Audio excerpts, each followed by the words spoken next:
Omar. Había que mencionar. ¿Cómo están? Buenas noches. Hoy día somos dos Fernando. Matías está cacheteándose de vacaciones por el viejo mundo. Tenemos a Andrés Velasco, invitado en este primer fragmento del programa. Gracias por venir, Gracias Andrés. por invitarme. ¿Cómo están ustedes? Muy bien, estábamos conversando con Andrés, quien fue, como ustedes saben, ministro de Hacienda, que además fue candidato para las primarias, sobre qué tanto importaban los programas, ya que de alguna manera todo el mundo habla de que los programas son trascendentales cuando el rival no los tiene. Y por lo tanto, a ver, ¿qué tanto sientes tú que en las competencias que te tocó a ti participar, en las competencias que te tocó a ti participar, Sí. ¿tiene importancia o no tiene importancia el programa? Yo creo que hay dos preguntas, si la tiene y si debería tenerla. Parto por la segunda, debería tenerla. En una democracia que funcione bien, uno querría más o menos saber qué va a ser un presidente, qué va a ser un senador, qué va a ser un diputado. Ahora, en la práctica, siendo realistas, yo creo que los programas en la historia presidencial de Chile, por lo menos en lo que a mí me ha tocado ver, suelen ser documentos que alguien escribe, que quedan en un computador, en un disco duro y se leen bastante poco, lo que es malo. Pero eso significa de que pesa más a tu juicio el candidato, la personalidad del candidato, su trayectoria, que el programa. ¿Puede un candidato con un mal programa ganar papayamente? ¿Puede un candidato con un mal programa ganar? Yo creo que ha pasado muchas veces en la historia de Chile. Ahora, uno esperaría que no pasara. No sé si voy a ser iluso en lo que te voy a decir, pero a mí me gustaría pensar que en algún momento no solamente los programas van a ser de conocimiento público, ahora también influye que muchas veces los programas son mamotretos de 300 páginas que nadie va a leer. Sería bueno que las candidaturas presentaran algo más o menos amistoso al consumidor, pero que además tú le puedas sacar al candidato, si ganó, un año más tarde, 2 años más tarde, el programa en la cara y rendir cuentas. A mí me gusta, por ejemplo, lo que ha empezado a ocurrir en algunas elecciones de diputados o municipales, en que los candidatos van y dejan su programa en notaría y le piden a los ciudadanos que vaya un año después y consulte y sáqueme el pizarrón. Y eso lamentablemente en Chile pasa poco. Queremos matizar esto con una nota que teníamos introductoria para dar cuenta un poco de lo que ha pasado en la semana política. Veamos. Acá.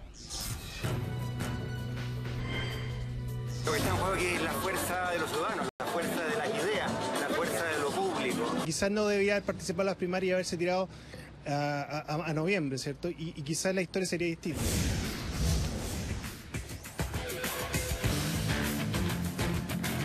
Asegura que es parte de la nueva política. Andrés Velasco comenzó una promisoria carrera. Muchos pensaban que quedaría en el camino, pero el segundo lugar en las primarias de la nueva mayoría lo dejó para algunos en una nueva posición. Yo estoy seguro que si hubiera sido Andrés Velasco un candidato que no participa en las primarias, sino que llega hasta la final, hasta el 17 de noviembre, el resultado habría sido notable. Lo importante es saber qué va a pasar con su movimiento. Hoy día está apoyando, no explícitamente a Bachelet, y ahí están las críticas que se le hace dentro de la concertación. No la apoya explícitamente, pero sí reconoce que va a votar por ella. ¿Habrá sido una campaña testimonial? Lo cierto es que el exministro de Hacienda provocó incertidumbre antes de las primarias y después un sinnúmero de elogios. Está luchando contra los paradigmas de las malas prácticas. Está apoyando a Undurraga contra Girardi, está apoyando a José Butzmeister en Cerro Navia, ¿cierto?, contra Daniel Farcas, que estuvo involucrado en el caso Coimas. Tiene la transversalidad y la capacidad de convocar a sectores que van más allá de la concertación, van más allá de que efectivamente rompen el encuadre de la derecha y la izquierda en un planteamiento renovado. Fuerza Pública es el movimiento político que ha planteado como fundacional. Desde ahí pretende elegirse como una de las figuras de la nueva política. Se suma a Evópoli, Revolución Democrática, entre otros, que pretenden capturar a aquellos que hoy están desencantados.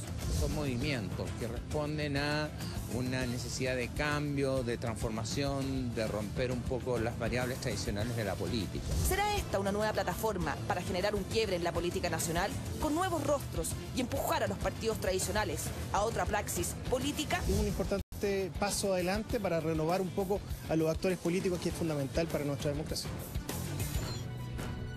Qué típico eso de decir, mira, si es que lo hubiesen dejado a él compitiendo al 17 de noviembre, pero hubiese arrasado. Es como cuando va perdiendo el equipo de 1-4-0, entra un Gallo en los últimos 5 minutos, mete 2 goles y la respuesta es, claro, si lo hubiese metido al principio, en una de esas ganamos 5-4. Y además aquí tampoco hubo los 2 goles. Tampoco hubo los 2 goles. Oye, a propósito ¿Pero has tenido así como dudas respecto de si hiciste lo correcto en presentarte a las primarias? Dudas no he tenido, se lo he escuchado a gente en la calle. Hoy día estuve en la tarde en el Parque Bicentenario con Sebastián Iglesias, candidato a diputado, a quien estoy apoyando. Un par de personas me lo dijeron, lo agradezco. Pero la verdad es que dudas no he tenido por lo siguiente. ¿Qué me dice alguna gente? Me dice, bueno, cuando cayó Goldberg, entonces tú deberías haber girado, haber cambiado estrategia. La verdad, yo creo que la política hecha en la chica, en que uno tiene una postura, dice voy a las primarias, después pasa algo inesperado y tú te cambias, te bajas.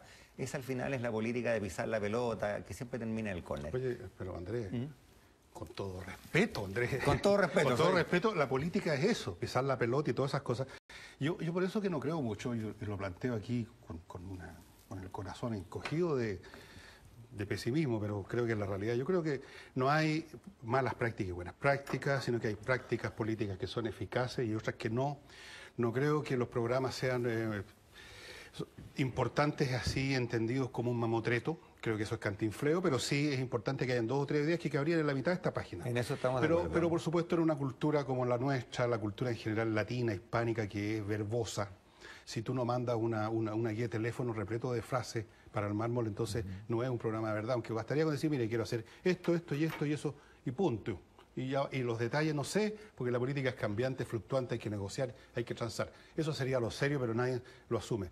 Y tampoco creo en la vieja y nueva política. Yo creo, Andrés, honestamente, mirando así, pasando por la historia chilena y otras, que la política es más o menos siempre la misma, y por eso que uno puede, cuando lee, qué sé yo, los conflictos de otras sociedades, de otros tiempos, reconoce fácilmente lo que está ocurriendo porque es más o menos lo mismo.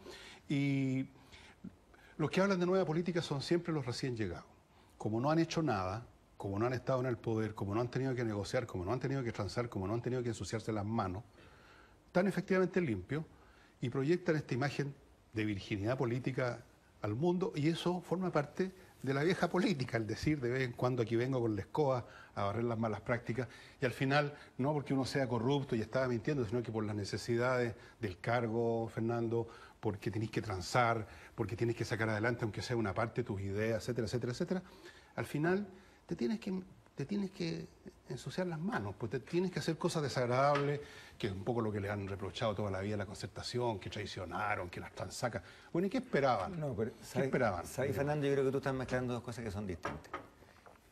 La política requiere de acuerdo y los acuerdos siempre implican ceder. En ese sentido lo que tú dices es correcto. Pero hay buena política y hay mala política. Mira al otro lado de los Andes, mira a Venezuela y mira a los Chile de los últimos 20 años y yo veo una diferencia gigantesca. Si eso suena demasiado abstracto, anda tú y conversa con la gente que está hoy día de candidato y que te cuenten, por ejemplo, cómo sus adversarios ofrecen lucas 500 por cada paloma descuartizada que les traen en la noche. Eso es mala política. O un candidato a diputado... ¿Eso es así? ¿Se ofrecen Se plata lo, por se lo he romper escuchado a varios candidatos que sus adversarios le dicen a gente en la calle, tráigame esa paloma descuartizada y le pago lucas 500. Te voy a dar otro ejemplo. Yo estaba apoyando a Eduardo Vergara, un joven independiente que era candidato en Rancagua. ¿Y sabes tú lo que le ha pasado? La gente de su comando recibe amenazas. Le dicen, tú sigues trabajando en ese comando y el día de mañana no vas a tener ninguna pega en la sexta región. Olvídate. Cuando seamos gobierno no vas a tener acceso a ningún cargo, vas a estar en una lista negra. Eso es malo, eso es una mala práctica. Pero ¿quién puede dar seguridades, por ejemplo, de que va a estar en el gobierno para eso? Tienen que ser gente que tenga mínima posibilidad de llegar al gobierno. Gente que tiene patas nomás, pues. Si todos sabemos que hay algunos que dicen, mire, yo voy a hacer el capataz aquí, voy a repartir las pegas, cosa que también es una mala práctica. En esta misma mesa alguna vez discutimos de las prácticas del senador Girardi, que tenía que ver precisamente con eso, con repartir pegas. Si ustedes me preguntan a mí, ¿hay una distinción moral clara entre ese comportamiento de alguien como Guido Girardi y las posturas de alguien como Undurraga que lo ha desafiado? Yo digo con la mano en el corazón, hay una nueva política y una vieja política. Hay una diferencia ética, Fernando.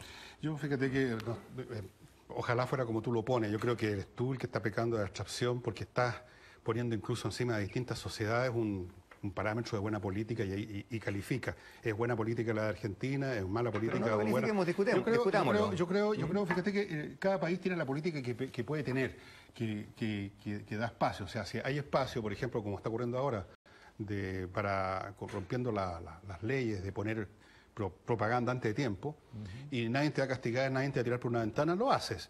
Si hay una ley que lo impide, no por una cuestión de ética, sino porque simplemente te van a llevar preso, te van a multar, no lo haces.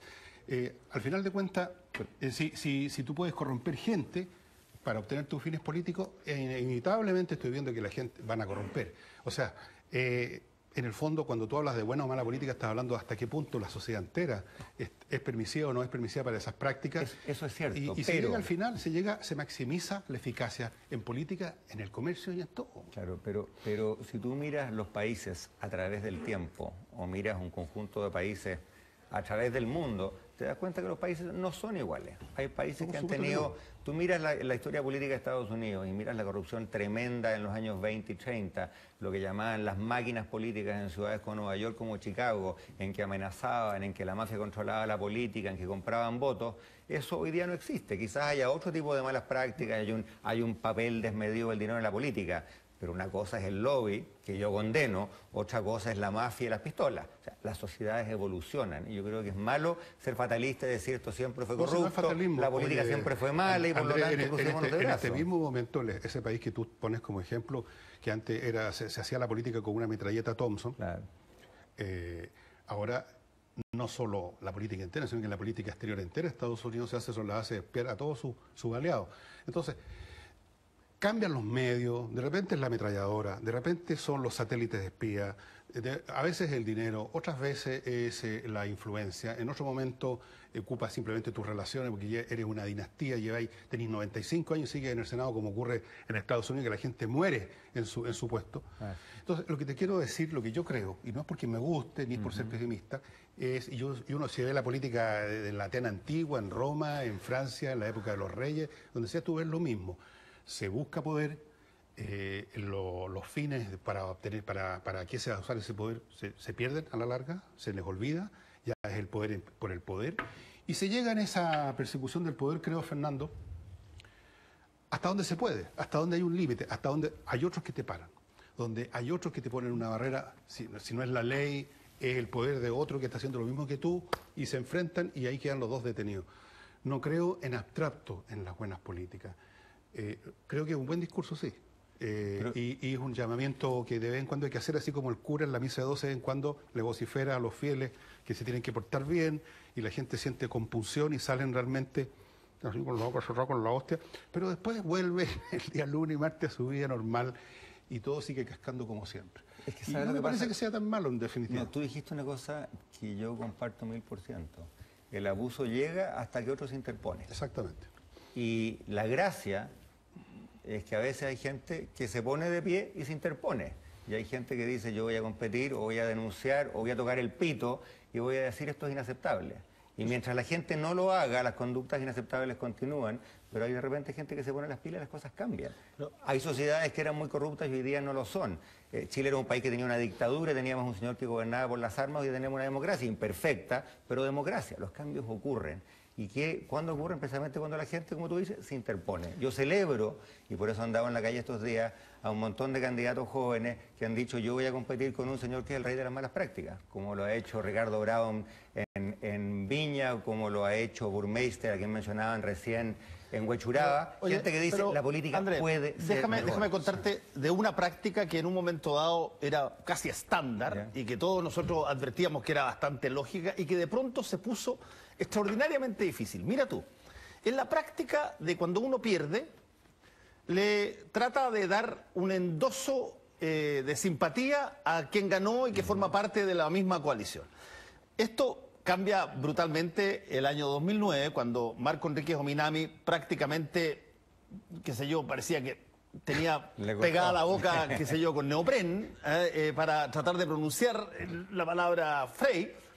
Y a partir de ahí, todos los endosos son relativamente a tirones, así como a medias. Tú mismo endosaste a Michelle Bachelet diciendo que ibas a votar, pero tampoco se te ha visto muy entusiasmado, que digamos, por levantarle nada. Ha preferido hacerlo con diputados. ¿Dónde quedó esa sana y vieja práctica que a mí me parecía bastante razonable porque no engañaba a nadie, que era decir, miren, si es que yo perdí y formo parte de un grupo que es afín a mí, la persona que me ganó, bueno, yo supongo que yo la voy a apoyar y por lo tanto los míos debieran tener una apreciación al respecto. Yo creo que la primera sana práctica, aunque no sea vieja, es reconocer que los votos no tienen dueño. Y el que se para y dice, yo obtuve 100.000 votos y en este momento son míos y se los endoso a un amigo, a un primo, a un vecino, está cometiendo un acto de arrogancia. Algo muy distinto, Fernando, es honrar los compromisos. Cuando uno participa en una primaria, cosa que, ojo, Meo el 2009 no hizo, no son análogas las situaciones. Sí, no son análogas. Yo participé en una primaria y cuando participé en la primaria firmé un papelito y lo hice de buena gana que decía, el que pierde le da su voto y su apoyo al que gana, y yo lo he hecho y ese compromiso desde el primer día lo he honrado. Ahora, la lealtad, a mi juicio, y creo que en esto vamos a estar de acuerdo, no es sinónimo de obsecuencia y eso no impide que uno diga, hay ciertas posturas de la candidata que comparto, la celebro, pero hay posturas que no comparto y lo digo, y esa es parte de la deliberación democrática y creo que la gente no entendería otra cosa. A propósito de, ya que entramos al tema la presidencial, hoy día en una columna de Colodro, en La Tercera, él decía que la campaña se está llevando a media máquina. Bachelet no tiene mucho interés en acelerar los engranajes, le conviene que, dice Colodro, que vaya poca gente a votar ahí, se asegura más las cosas, no hay esta incertidumbre de que llegaran de repente 5 millones de votantes nuevos. Dice además entonces que la política de verdad la vamos a ver, y yo creo que tiene razón, y estoy en esa postura, y te quiero preguntarte a ti cómo lo ves. La política de verdad en Chile, y la política conflictiva que yo creo que va a haber, va a empezar con la eventual elección precisamente de Michelle Bachelet, cuando de pronto todos estos caballeros que están de acuerdo en ir a la elección y ganarla, van a empezar a descubrir que tienen, o sea, ya lo saben, pero va a empezar a ponerse en primer plano el hecho que tienen distintas ideas. Asamblea constituyente, pero ¿cómo va a ser la asamblea? ¿Y qué cosas de la constituyente vamos a cambiar? En educación lo mismo, 3, 4, 5 posturas distintas y sin considerar además la presión de eso que llaman ahora los movimientos sociales, la calle, los empoderados y la cacha de la espada. Fuera de eso, más este conflicto interno, yo creo que viene un 14 bastante más movido de lo que fue incluso el 12 y el 11. Y me gustaría saber qué piensas tú, porque estás o has estado adentro, tienes una mayor cercanía con estas personas y bueno, y tú tienes esta visión nueva que a lo mejor te permite ver las cosas sin tanto pesimismo. A ver, partamos con algo bien práctico. Yo creo que una de las buenas noticias del programa que hoy día lanzó Michelle Bachelet, es que la peregrina idea de una asamblea constituyente parece haber sido sepultada, cosa que yo celebro. Siempre me pareció un desperdicio de energías políticas insistir en un mecanismo que no era institucional, que no iba a ocurrir. En Chile tenemos que llevar a cabo cambios políticos de fondo, como el sistema binominal, pero esa no era la vía, eso es bueno. ¿Tú sientes que en el programa se liquidó la posibilidad de la Asamblea Constituyente? A ver, tú sabes, es un buen verbo el tuyo, sientes, porque... Sí, sientes. Percibiste eso porque no está explícito, por eso te digo. Por lo menos insiste mucho en que la vía tiene que ser institucional. La palabra institucional está como 7 veces, cosa que yo al menos interpreto como un descarte. Espero no equivocarme. Pero es que institucionalmente tú podrías llegar eventualmente a una Asamblea Constituyente. Pamplinas. ¿Tú dices que no? No hay tal vía. A ver, no hay tal vía. Eso? Porque la única manera para que una Asamblea Constituyente ocurriera por la vía institucional es que el Congreso la creara.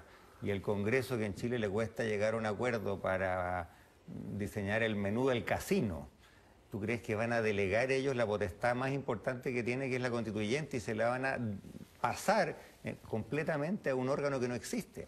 Esa es política ficción. ¿No crees tú eso que no va a ocurrir. Pero espérate un poco.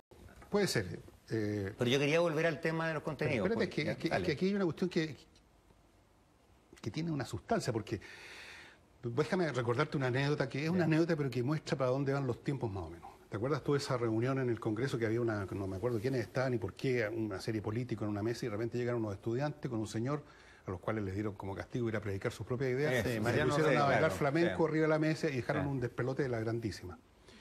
Generaron presión. El 11 y el 12 vimos mecanismos y movimientos y situaciones que no están en la Constitución, que no son institucionales, y generaron una presión tremenda. Cayeron ministros, el gobierno tuvo que cambiar de marcha en varias cosas, se produjeron cambios en los presupuestos educativos, se produjeron muchas cosas y la presión no era institucional. ¿No crees tú que podría ocurrir, suponiendo además que dentro del propio gobierno no haya gente que le diga, no, pues señora Bachelet, aquí tenemos que hacer esta cosa. Pero supongamos que están todos de acuerdo y que en realidad vámonos tranquilitos por los... ¿Qué pasa con las presiones? ¿No crees tú que podría haber, te pregunto, una presión callejera de movilizaciones, de perturbación personal? Porque finalmente las instituciones son personas que van al Congreso y de repente se les suben arriba al escritorio, o los van a funar a su casa, o los escupen en la calle, o los insultan por teléfono, o les mandan mail. Ya, pero no sigáis dando ideas. No, déjame seguir porque estoy lanzado. ¿No crees tú que eso puede significar que efectivamente de alguna forma u otra se desborde esto? Yo creo que a Chile le haría mal que la única manera de legislar sea la ley de la calle. Yo celebro que hayamos hablado de educación. Yo creo que fue bueno que los estudiantes pusieran la educación en el centro del debate. Al mismo tiempo creo que el debate que hemos tenido sobre educación ha sido malo, ha sido insuficiente, ha sido exclusivamente sobre lucas. Yo he sido profesor universitario y te puedo decir que la educación es mucho más que plata. No hemos hablado de la estructura de las carreras, no hemos hablado poco de calidad, hemos hablado muy poco de educación técnica, hemos hablado casi nada de cómo integrar la educación con el mundo del trabajo. Y por lo tanto yo espero, ya que tú me vas a decir que yo sea iluso, pero espero no ser iluso, que lo que tengamos no sea un debate sobre educación o sobre impuestos o sobre la Constitución que exclusivamente esté dictado por las consignas de la calle. Creo que le haría muy mal a Chile. Pero tú fuiste ministro de Hacienda, Andrés, y en ese sentido tuviste la billetera para fijar prioridades de políticas públicas y la educación. Si es que hay algo que probablemente, no sé si se arrepiente Michelle Bachelet o tú mismo de no haberlo tomado en cuenta antes de que salieran los pingüinos. Debe ser un problema de lucas serio, digamos. Te doy un par de cifras para desterrar y enterrar para siempre ese mito. El último presupuesto de educación que nosotros heredamos de Ricardo Lagos era de poco más de 5.000 millones de dólares al año.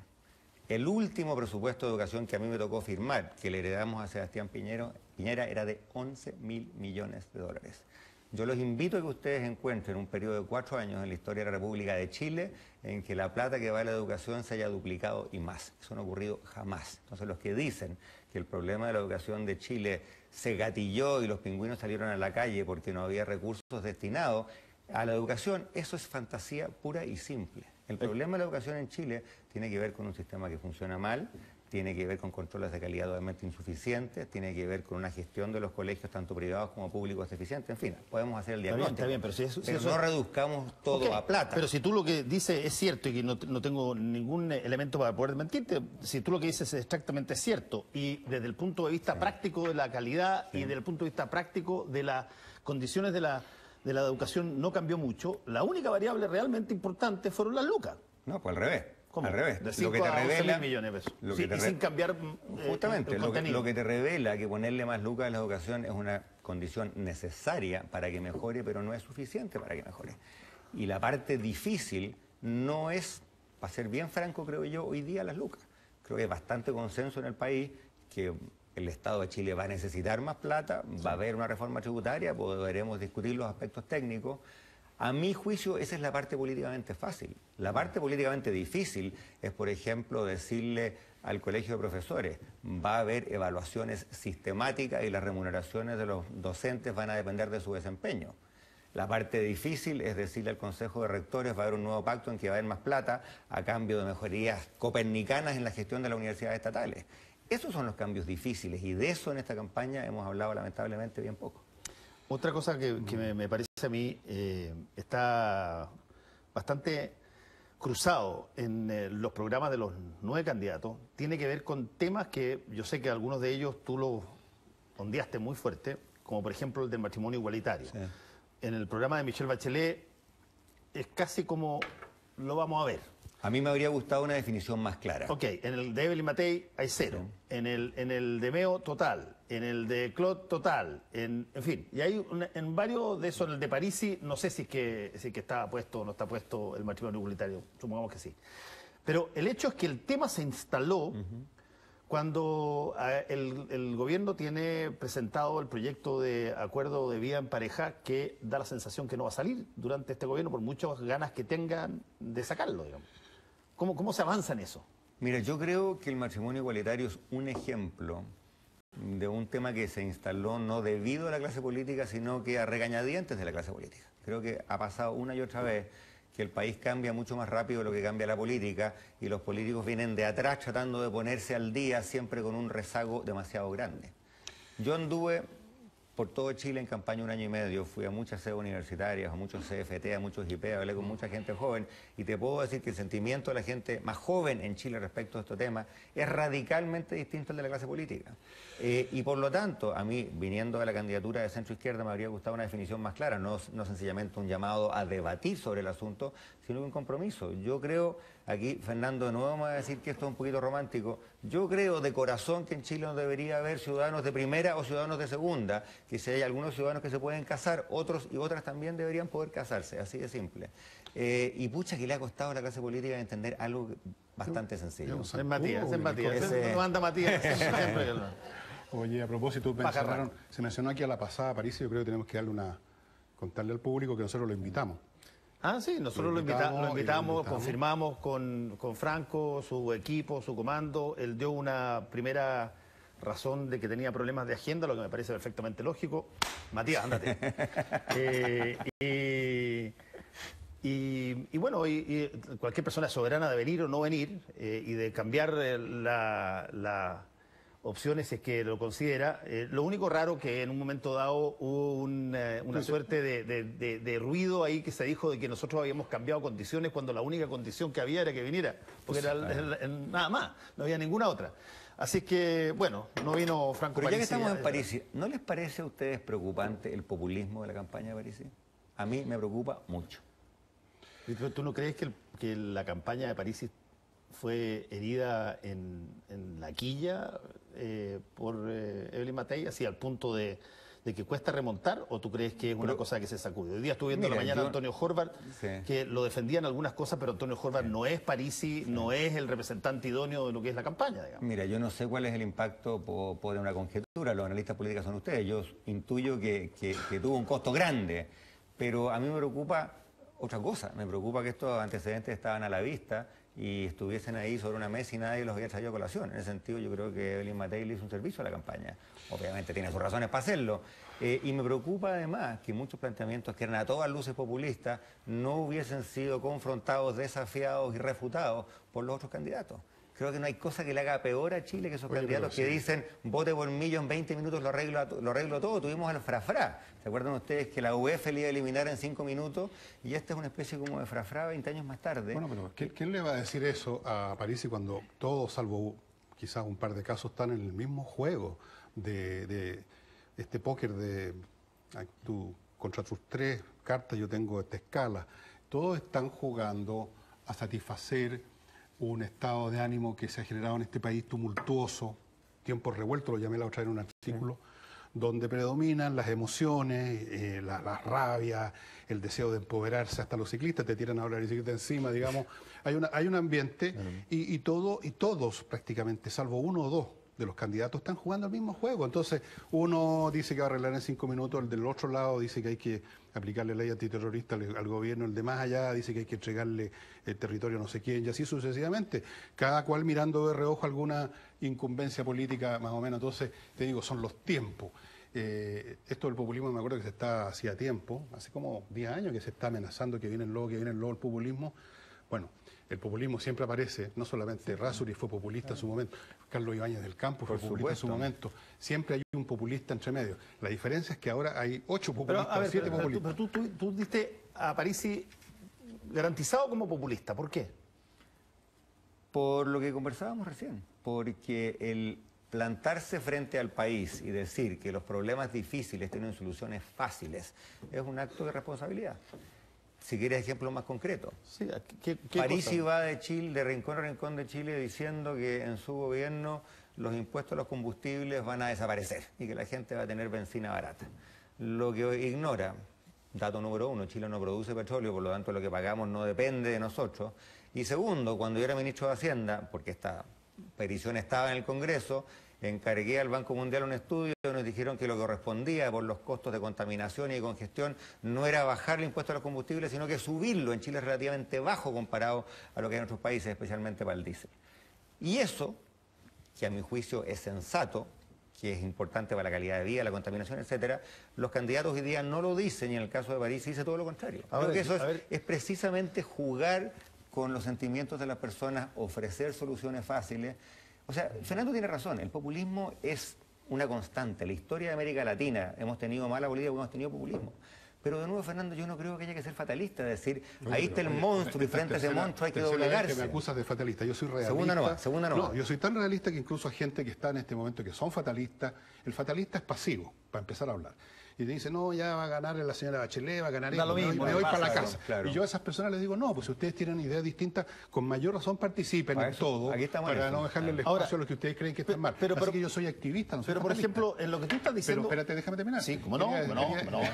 Queda poquito rato. Quería decirte que el populismo efectivamente es un elemento que está siempre presente, es como esos virus que lo tenemos siempre en el cuerpo, pero cuando se desata en gran escala, y yo creo que se desató ahora en una escala mayor, ahí uno puede hablar con rigor de que hay populismo. En este momento yo creo que Chile sí. Pero sí, bajo el ejemplo que tú diste, los diputados de la UDI son populistas. Ellos han pedido siempre votar el impuesto a los combustibles. Y lo que yo le he escuchado a Franco, por lo menos la última vez que le escuché hablar sobre el tema, no le escuché decir que había que eliminar el impuesto a los combustibles. Lo que le escuché fue decir de que debían pagar el impuesto a los combustibles también las mineras, también las empresas de transporte, y que eso hacía de que bajara para todos a un nivel más bajo. Cosa que es incorrecta.